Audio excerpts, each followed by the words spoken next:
What makes you see the world the way you do? Imagine this. You and a friend are watching the same movie. Afterward, your friend talks about the action scenes, but all you remember is the music. Why does that happen? This is all about perception, how your brain takes in information and makes sense of it. But it's not as simple as just seeing something.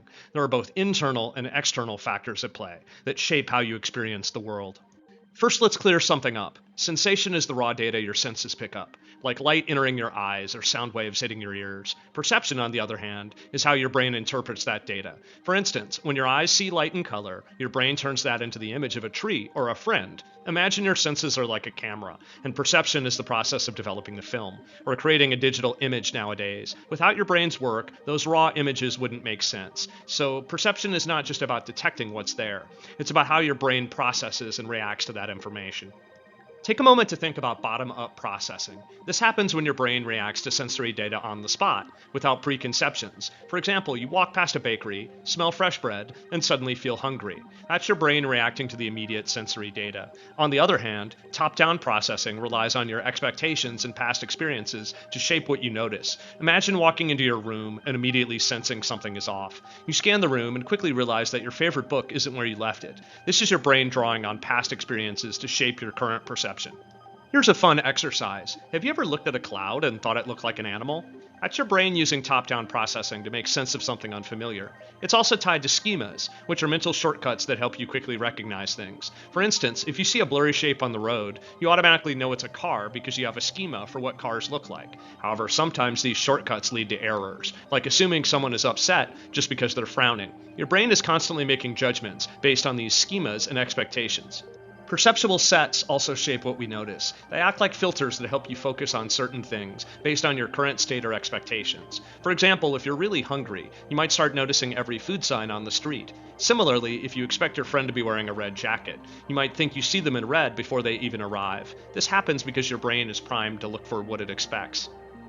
Now let's dive into how emotions impact perception. Have you ever had a bad day and suddenly everything seems worse? Your favorite song might not sound as good, or the weather seems gloomier. That's because emotions affect the way your brain processes sensory information.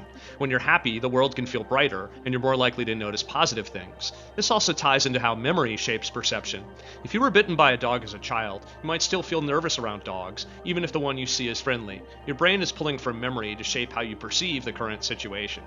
But how does the brain physically process all of this? When you see something, the occipital lobe, located at the back of your brain, processes the visual information.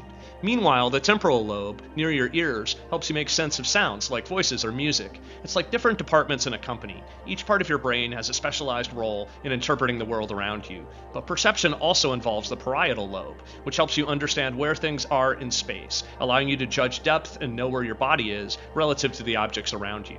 Imagine trying to catch a ball or navigate a crowded room. Without the parietal lobe, those tasks would be much harder. Speaking of senses, have you ever struggled to focus on a conversation at a noisy party?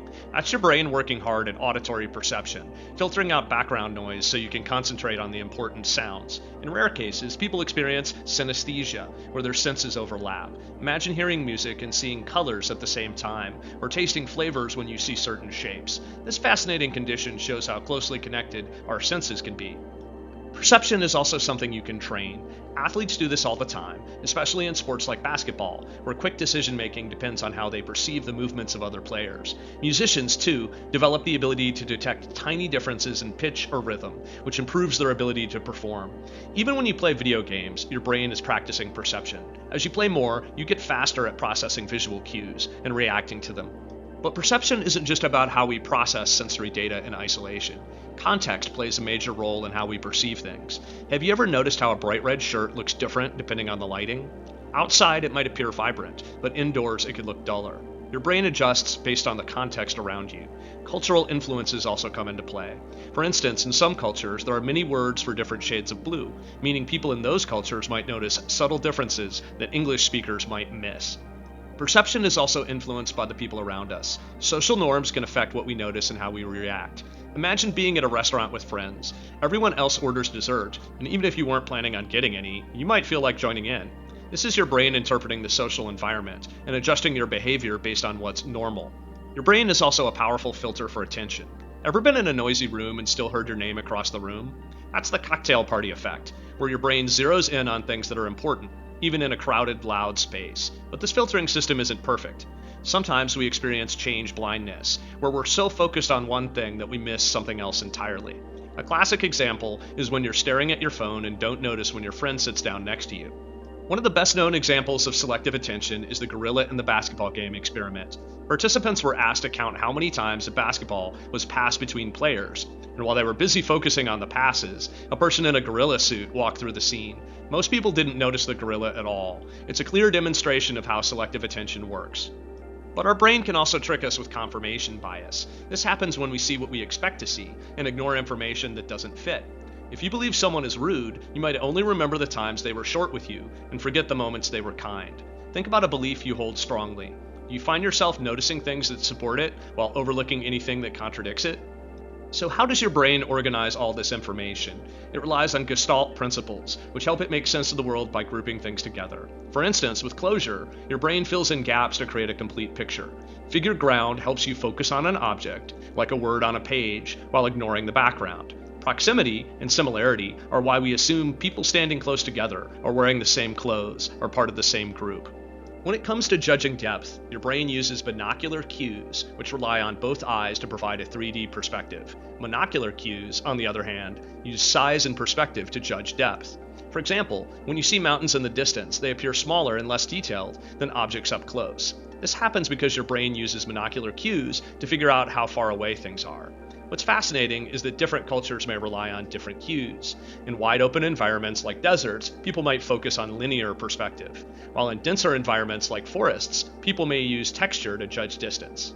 Your brain also strives for consistency. For example, a door looks like a door, whether it's wide open or partially closed. This is known as perceptual constancy. It helps keep your world stable and predictable, but it's not just about shape. Your brain also maintains size constancy and brightness constancy. A car driving toward you doesn't appear to be growing, and a white shirt doesn't suddenly seem gray in dim light because your brain is adjusting for these changes. One way your brain keeps things consistent is through sensory adaptation. Have you ever walked into a room with a strong smell, like fresh paint, but after a few minutes you stop noticing it? That's your brain tuning out the stimulus once it decides it's not important. But when things do matter, your brain engages powerful chemicals like adrenaline and dopamine to shape your perception. Adrenaline kicks in when you're in a high-stress or exciting situation, like a sudden emergency or a thrilling moment in a game. It sharpens your focus, making you acutely aware of the world around you, which helps you react faster. Think of it as your brain going into high alert. In contrast, dopamine is your brain's way of saying, "This feels good, keep going." When you're enjoying something, dopamine is released, heightening your focus and improving your perception of the experience. That's why time flies when you're having fun. Your brain is rewarding you for engaging in enjoyable activities.